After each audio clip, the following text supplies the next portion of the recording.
കൊച്ചു കുട്ടികളല്ല, അതുകൂടെ ആലോചിച്ചോളണം. ഈ ചെയ്തവന്മാര് 3rd ഇയർ നേഴ്സിംഗ് സ്റ്റുഡൻസ് ആണ്. എത്ര വയസ്സ് കാണും? 21 വയസ്സ് എന്തായാലും കാണും. പ്രായപൂർത്തിയായി കഴിഞ്ഞു. അത്യാവശ്യം അവർക്ക് മനസ്സിലാക്കാനുള്ള കാര്യങ്ങൾ മനസ്സിലാക്കാനുള്ള പ്രായമായി കഴിഞ്ഞു. ഓക്കെ. എന്നിട്ട് പോലും മിനിമം മാനുഷിക മൂല്യങ്ങൾ അവർക്ക് അറിയത്തില്ല. അവന്മാർക്ക് അറിയത്തില്ല. ആ നരാധവന്മാർക്ക് അറിയത്തില്ല. ഓക്കെ. അതെന്തുകൊണ്ടാണ് അങ്ങനെ സംഭവിച്ചത്? അപ്പം നമ്മളുടെ വിദ്യാഭ്യാസത്തിനും അതിനകത്തൊരു പങ്കുണ്ട്. ഇനി ഈ കൊച്ചു കുട്ടികളെന്ന് പറയുമ്പോഴത്തേക്കും ഈ കൊച്ചു ക്ലാസ്സുകളിൽ മോറൽ സയൻസ് പഠിപ്പിക്കണം എന്ന് പറയുന്നത് അത് നമ്മൾ ചുമ്മാതെ ഒരു വഴിപാട് കണക്ക് നടത്തിയിട്ടും കാര്യമൊന്നുമില്ല. കൊച്ചു ക്ലാസ്സുകളിൽ അല്ലാതെ ഇപ്പം നമ്മൾ വലിയ ക്ലാസ്സുകളിലും കൊണ്ടുവരണം എന്നാണ് എൻ്റെ ഒരു അഭിപ്രായം. അതായത് ഇപ്പം ഒരു 5ാം ക്ലാസ്, അത് കഴിഞ്ഞാൽ 10ാം ക്ലാസ്, അങ്ങനെ ആയാലും കുഴപ്പമില്ല.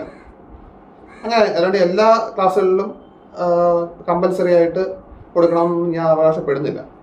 അത് പോസിബിളും അല്ല നോക്കിക്കഴിഞ്ഞാൽ. പക്ഷേ ഈ കൊടുക്കുന്ന ക്ലാസ്സുകളിൽ അത് വൃത്തിക്ക് അത് എടുക്കണം.